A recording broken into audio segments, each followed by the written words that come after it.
This experience was the most terrible thing that has ever happened to me in my life. My name is John, and I am a taxi driver in the city of Chicago. I mostly work with people who already know me, regular clients who call me when they need me to transport them somewhere. Even so, from time to time there are people who request my taxi service, and here begins this murky and twisted story that I am going to tell you. One night I was already heading home after a long day of work, and it was close to 12 at night. Near the center, but everything was already closed and dark. Suddenly I see two people waving me down. I thought about telling them I was no longer in service, but economic necessity made me stop to transport them wherever they were headed. I pulled over and saw that they were two men dressed in black. They looked young, but I couldn't describe them well because it was already night and there wasn't much light in the place. They asked me if I could take them to a place on the outskirts of the city. I told them yes, so they got in the taxi and I started driving. I generally always try to make conversation with my passengers. I try to be cordial and make them feel comfortable during each trip, but these young men barely responded to what I asked them. It was clear they didn't want to talk, not even to each other. They were very quiet, and the situation started to become somewhat uncomfortable. We were already halfway there when one of them received a call. I saw through the rearview mirror that the man had a very old cell phone, one of those Nokia that were the first ones to come out around 2001. He answered and said, "We're on our way. Don't start without us." After they responded on the other side of the phone, he replied, "Yes, we are bringing one," and then hung up. I kept driving normally. We were already leaving the city and everything was desolate because we were entering the highway. They were telling me where to drive because they didn't have the exact address. I asked them if we were almost there, and they answered that there were still about 15 minutes left. Inside I got upset because they never said it would be so far outside the city in such a remote place. They only told me before leaving for the highway, and that's why I agreed. At that moment my wife called me to ask where I was. She was worried about me. But before I could answer her anything, the guy behind me snatched the phone from me and threw it out the window.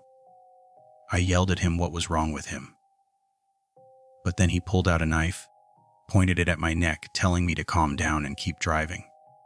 Friends, the terror I felt was indescribable. The only thing I thought was that they wanted to rob my belongings or my car, or that they were going to deprive me of my freedom. But nothing came close to the terrible reality of what these subjects planned to do to me. I only told them, "Okay, I'll do whatever you ask, but don't hurt me. I have 2 daughters waiting for me at home." The subject only replied, "Shut up and just keep driving and don't say a single word." So I obeyed. I kept driving for a few minutes until one of them told me, "Turn here." It was a path through the brush. Nothing could be seen but bushes around. I already thought I was dead, to be honest. I entered the path and drove for a few more minutes. Then we arrived at an abandoned 3-story house. It was so neglected and dirty, without doors or windows. They told me to turn off the car, and so I did. Afterwards, they made me get out and walk towards that house. I couldn't help but ask what they were going to do to me, what they wanted from me, that my family had no money. We barely lived day to day with what I earned as a taxi driver. They told me to shut up if I didn't want them to hurt me with that knife. They made me enter the house and go up to the 2nd floor. The journey was the most terrifying of my life. Nothing could be seen. In fact, I tripped on the stairs. There was a fetid smell from the moment we arrived at the place.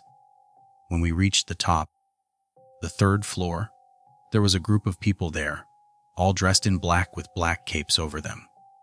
They had a small bonfire, and that's why I could see everything that was there. The first thing I heard were screams.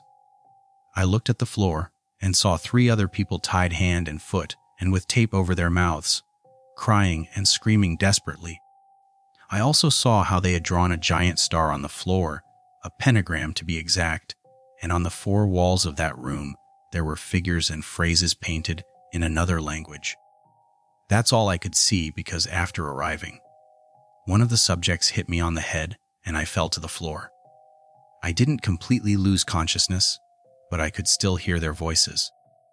I felt them tying me up like the other people I told you about, and I heard a person who seemed to be the leader telling my kidnappers he's the only one they brought, and they responded, "Yes, forgive us, but we couldn't bring anyone else."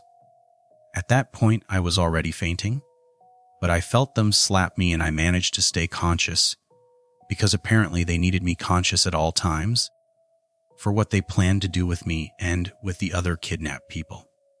Then I saw how they all started making a circle around us, the victims, and started saying a kind of prayer in another language. I started crying because I knew I would never see my family again, and that would be the end. They took out some knives and started making small cuts on our bodies. They started rubbing our blood on their faces, making strange figures, without stopping repeating those macabre prayers. I was shaking with fear, and a girl who was next to me, who was also a victim, fainted. One of them tried to wake her up, because as I said, they needed us conscious for whatever that ritual they were doing was. But the girl didn't wake up, she didn't react, so the guys threw her out the window. Since she was no longer useful, they decided to do that horrible thing to her. Although thinking about it now, she was lucky, because what they planned to do to us was much worse. When they all finished rubbing that on their faces, everything went silent, and outside they started hearing sounds of all kinds of animals. I was terrified. It was something macabre. They started laughing. They were pleased because they knew perfectly well that they were not animals, but what they were invoking. I wanted to faint, but I tried with all my strength to stay conscious, because I didn't want them to throw me out too. We were on the 3rd floor, and it was almost impossible to survive that way, so I stayed strong and resistant. When those noises from outside stopped, they all took sharp weapons and approached us. The leader told them it's time. The other people who were with me started screaming desperate screams that I can still hear in my head. I closed my eyes, tight, waiting for my end. But before they did anything, one of them said, "Wait, there are car lights." They all ran to the window to look. I started hearing the sound of a truck. They all took their weapons and ran out. It seemed they were going to confront whoever was arriving at the place. But then I heard gunshots. The people who were there with me started asking for help, and I also started screaming with the little strength I had left. A while passed and 3 armed men came up. They were soldiers who were casually in the area looking for a criminal gang and came across that house. They were our miracle. They untied us and took us to the hospital. I fainted and didn't wake up until the next day, already with my wife by my side. I started crying uncontrollably because I thought I would never see her again. There were also some people there who were going to ask me questions about those people who had kidnapped me. They told me that they had only been able to catch one, since the others had run away and they couldn't find them. But the guy refused to talk, that he wanted them to deprive him of life, before saying anything about that sect, because they had a blood pact. I told them my story, and according to this, they did everything possible to find the other members of that sect, but they never found them. The guy they caught is still in jail serving his sentence, but he never said a single word. So they are still out there hidden somewhere in the mountains, taking innocent people for their misdeeds, their satanic rituals, and getting away with it because no one knows their whereabouts, and the number of missing people continues to increase. I thank you for listening to my story, because it's a miracle that I'm still here to tell it. Before continuing with the next story, I would like you to leave your like on this video, just so I know if you are enjoying our content. Thank you very much. Let's continue. Good night. I am Louise, and this is a paranormal experience that you see. Some years ago when I worked as a taxi driver in Wyoming, it was going to be 8 at night, and I went out to work in my taxi like every night. I always used to park outside the bus station because that's where most clients came to me. But that night before I could reach the station, I was stopping at a traffic light when suddenly, out of nowhere, a lady about 60 years old, all dressed in black, got in. I got scared and very surprised because she came out of nowhere. I got a little upset, but I didn't want to be rude. I just told her good evening. Next time, make the stop before getting in, because it can be dangerous. At no point did I see her, and I could have run her over, but she only replied, take me to my house, they are waiting for me, and I'm in a hurry. She gave me an old paper with the address, so I set out to drive. I could see through the rearview mirror that the lady was looking at me. She didn't take her eyes off me. I started to feel somewhat uncomfortable, because her gaze was very penetrating, and she had red eyes as if she had just been crying. I asked her if she was okay, and she told me she had to get home quickly with her husband and her son. So I sped up a little more to get there faster. But when I arrived at that place at the address she had given me, it was a vacant area. There was only one house in that place, but it was completely abandoned. I told her I think I got lost. Can you tell me which way to go? But then she said, here it is. Thank you. At that, she got out of my taxi and entered that abandoned house. I was very confused. I couldn't leave her alone there, because the place looked dangerous. I waited there for a while in my taxi, hoping she would come out, but there was no sign of her, so I decided to get out of the taxi to yell at her if she was okay, but she didn't respond. I didn't know what to do. I couldn't leave her there, so I looked into the house, which was single story, but there was no one. I shone my cell phone, but I couldn't find the lady. She had disappeared. I ran to my taxi and started it. I was very confused and somewhat scared, to be honest. When I got home, I put that address on the internet because I didn't want to be left with the doubt. But when searching, it threw up links to a tragedy that had happened in that place. It turns out that 10 years ago, that house had burned down completely due to a gas leak. Inside there was a man and his 8-year-old son who died in the accident. When I started investigating more about that event, the image of that woman who had gotten into my taxi came up.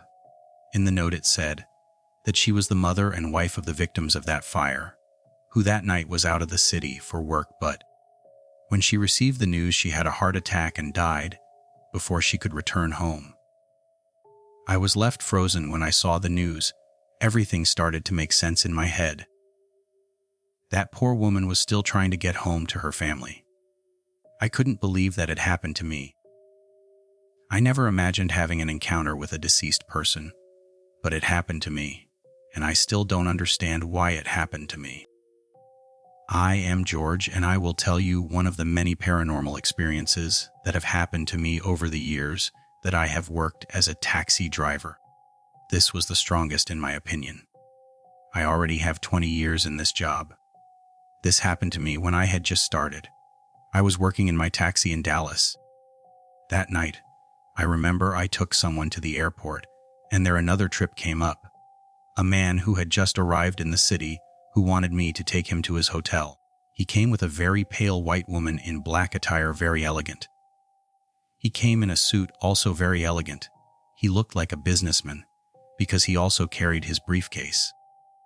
First, she got in while the man put his suitcase in the trunk. Then he got in the taxi and was talking on the phone with someone from his work, because he was only talking about business things. The woman was very quiet and without moving. I must say that I could hardly see her face, because all the time she had her head down. The man hung up the call and asked me how much longer until we arrived, because he had a business dinner at 8 and needed to arrive on time. I told him we were already close. At that, I turned to look at my cell phone to see what time it was, while I told him, don't worry, you and your wife will still have time to arrive and get ready. At that, the man replied, my wife. I come alone, besides I'm divorced. At that, I turned my gaze to the rearview mirror, and there was no one else, only the man. The woman who had gotten in with him was no longer there. She had disappeared. I almost crashed from the impression. The man told me to be careful, now a little annoyed. I told him, forgive me, I didn't know what had happened to me. I didn't want to tell him anything about the woman I had seen get in.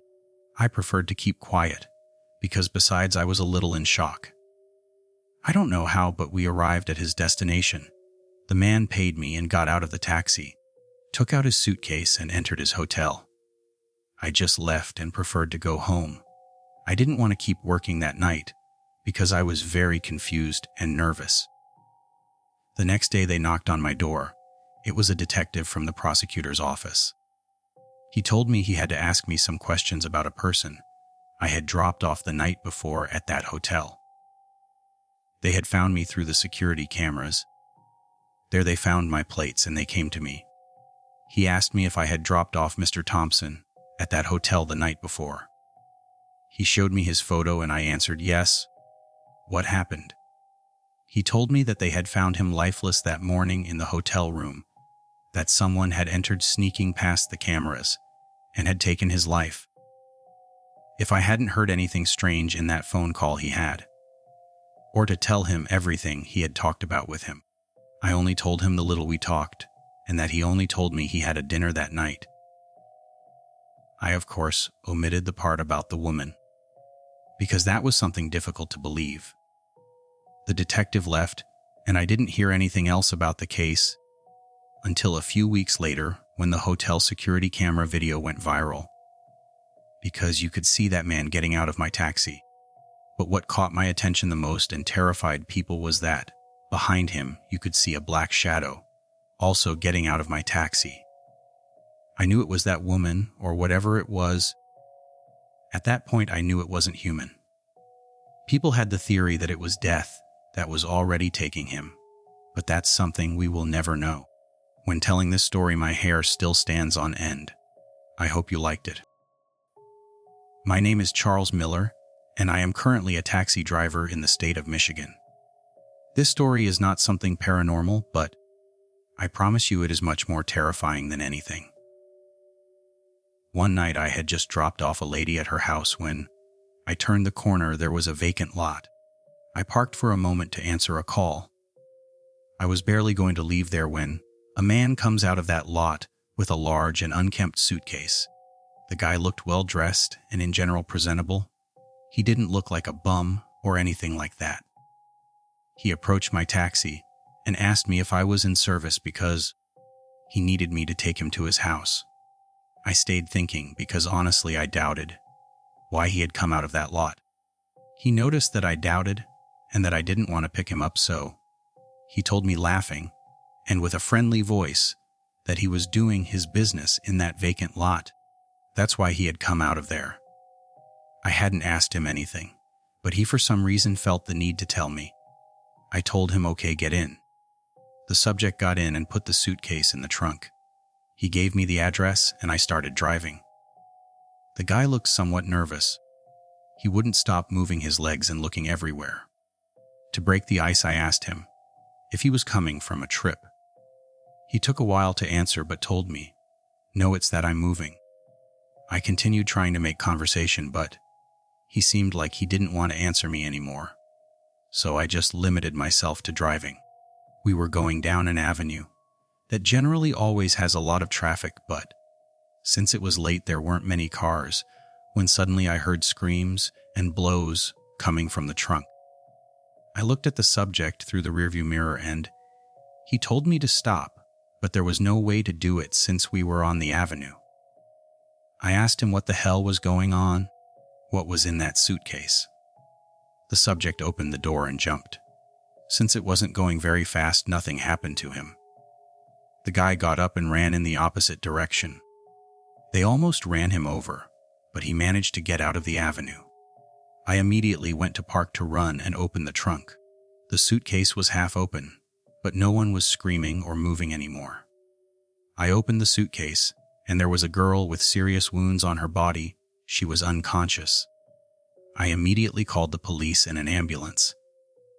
They didn't take long to arrive, and they took the girl to be treated immediately.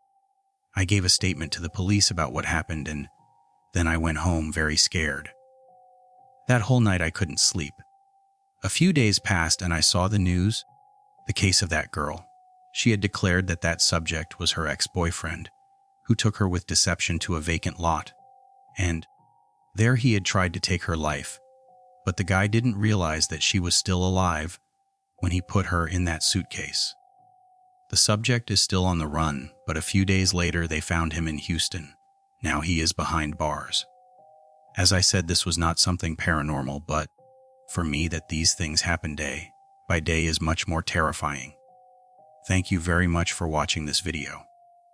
I invite you to subscribe to see more terrifying content. Give the video a like and share it with your friends. A lot of content is coming. Help me spread the fear. I am Tales of the Night, and until next time.